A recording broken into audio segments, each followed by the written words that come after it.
He changed me.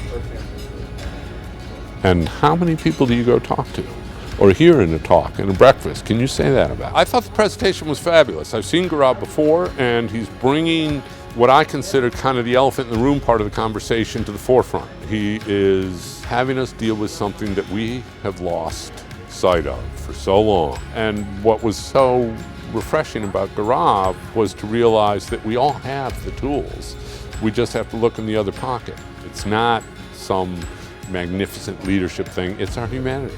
I loved it. It was really powerful, energizing. The message about humanity and looking at contribution in a context that's so much bigger than the way we look at contribution today completely resonated with me and my work. You know, as you described, soulful leadership. I think when we get really in touch with who we are and how we are showing up or not showing up, I think we just need to be reminded from time to time that we have options and we can show up differently when we pay attention to what comes out of our mouths, what we listen to, what we listen for.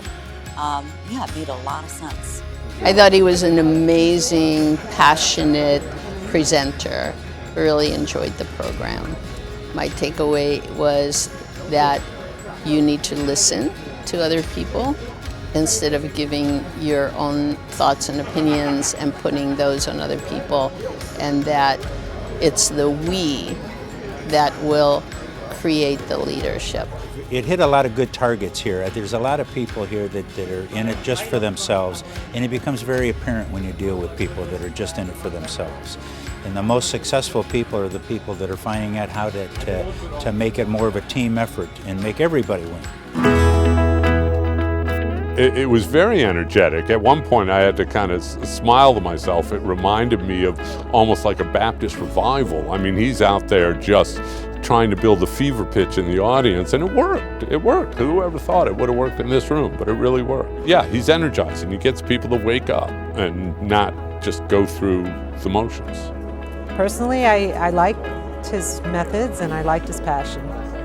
To say that he's highly energetic, I think, is an understatement. I think that he exudes the passion that he speaks to. He's embodying his work. He was terrific. He captivated the room. A little bit of humor kept everybody listening. He gets us to realize why things are not moving, why things seem so stagnant, why the I has become so large in our lives. And it's because of that fear of the uncertainty. It's because of that fear of what's around the corner. And we all gravitate to what we know. I would also encourage people to read his book. Get the book. Yeah, I'm going to tell them to get the book. I'm going to tell them it was a great presentation and worth paying attention to. When we start to look at what we're doing today and how we're treating each other and how we're speaking to each other and how we're listening to each other, that's how we've gotten where we are right now. And I think that listening to what he describes, I think it gives us an opportunity to really reevaluate how we're showing up in the world and how we're contributing. And it's giving us a chance to think differently. I can think of some other groups that I would like to have him come speak at. Some of the other boards that I belong to and different things. I think he'd be a good speaker there. I said, you know, I don't know if I can really sum it up quickly, but I'll tell you this. He changed me. And how many people do you go talk to or hear in a talk, in a breakfast? Can you say that about? And that was it.